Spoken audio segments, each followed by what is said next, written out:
Whoops. Sorry.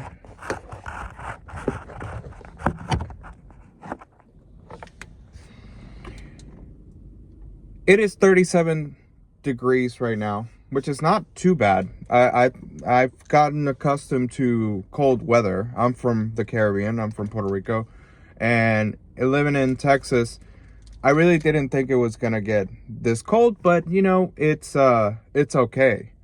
Um, the problem is in a couple of hours, two things are going to happen simultaneously. Number one, we're supposed to get under 30-degree weather as the day progresses somehow.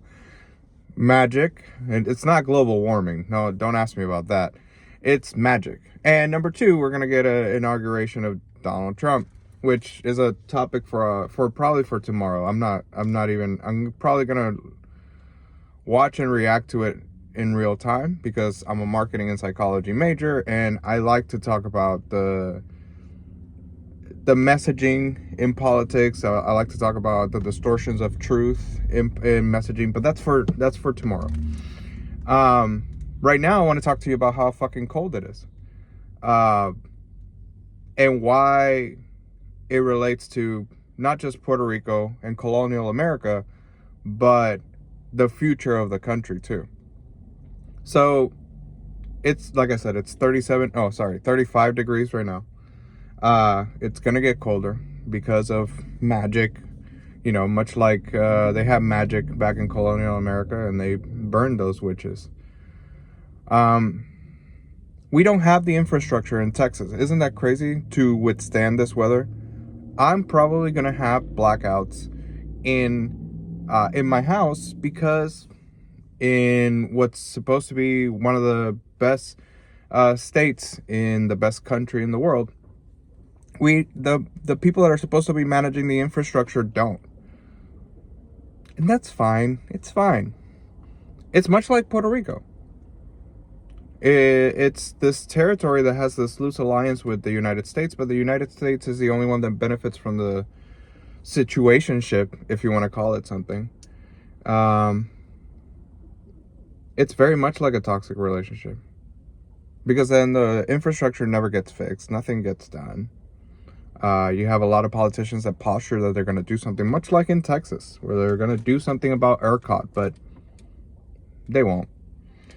And you know what's funny is I suffer it because I know that it could be worse. Not just because I'm from Puerto Rico where it is worse, but I know that south of here, I'm in the Houston area, south of here, South Houston and all those areas, largely black populations are going to be suffering way worse than I am, because some of those communities are still reeling from storms that we had in summer.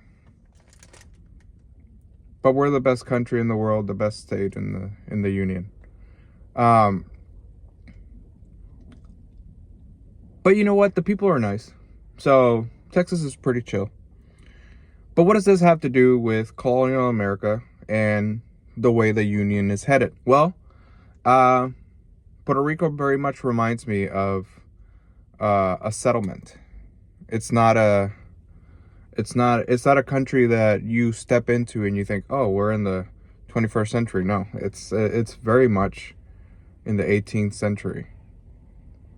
And there's another dynamic that we've had since the 18th century that a lot of people don't talk about. So I talk about these other communities south of here and Puerto Rico not having the same opportunities as if somebody were to go to the Memorial area, which is the hoity-toity fancy area of Houston, with the 20, 30, $100 million mansions, where the politicians and the elite hang out. If you were to go there, they're not going to have infrastructure problems. They're not because they can afford to buy 20 generators to keep the power going, but because they are working on the infrastructure daily. Our infrastructure gets worked on monthly, and the infrastructure in South Houston gets worked on whenever they can get to it. Resources are not always available. Please bear with us.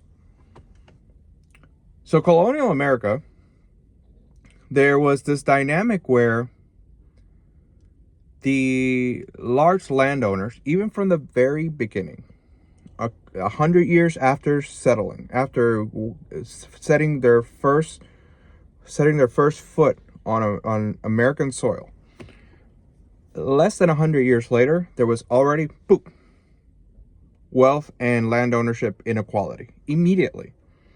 So much so that by the mid 18th century, 10%, the top 10% own 50 to 60% of the land and the wealth.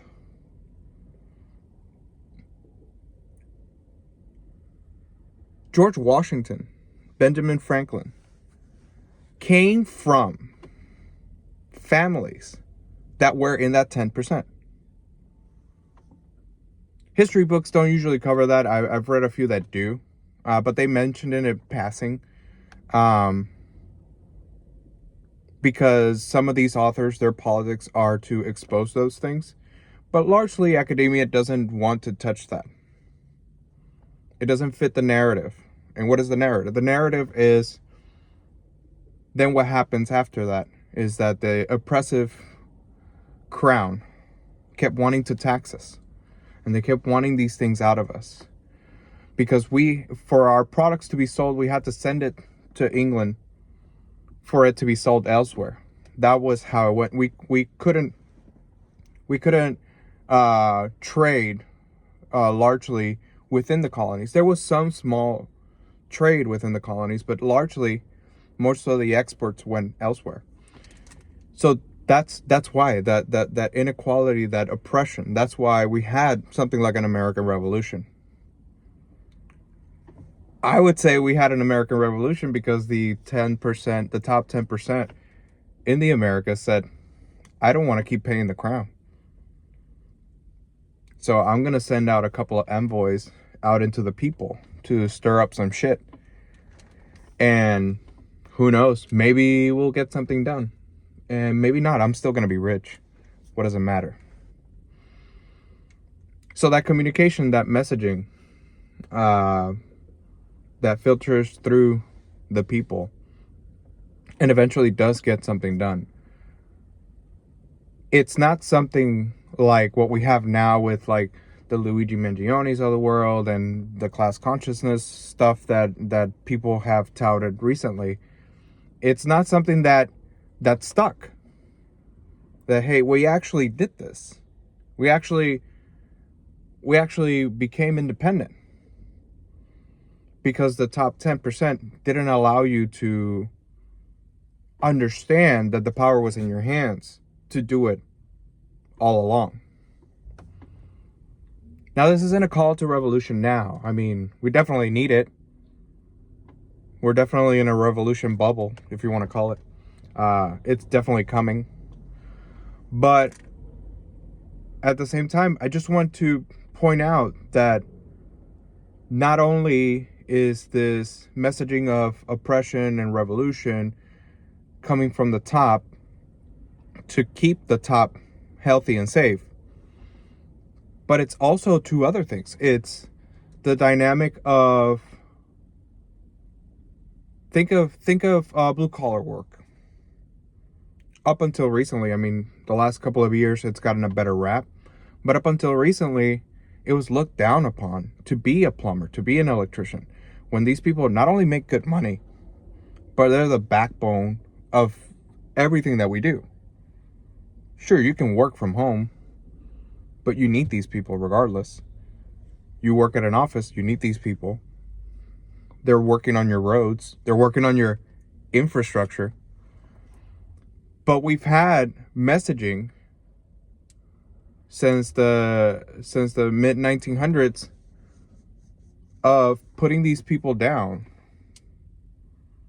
of being blue collar. And then the other messaging is the hard work, the picking yourself up by your bootstraps, when in fact there is a ceiling. There's always a ceiling. Because even since the formation of this country,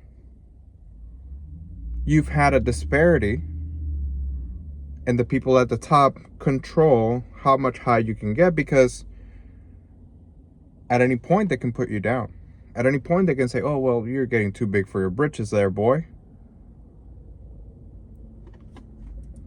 So I'm just going to be here with my cold, thinking about these things, thinking about the formation of this country, thinking about what it takes to rebuild America in a better way, and think about what can be done, what is to be done to get rid of the ceiling that we all have above us. I'm gonna go get some breakfast. See y'all later. Enjoy the inauguration, by the way.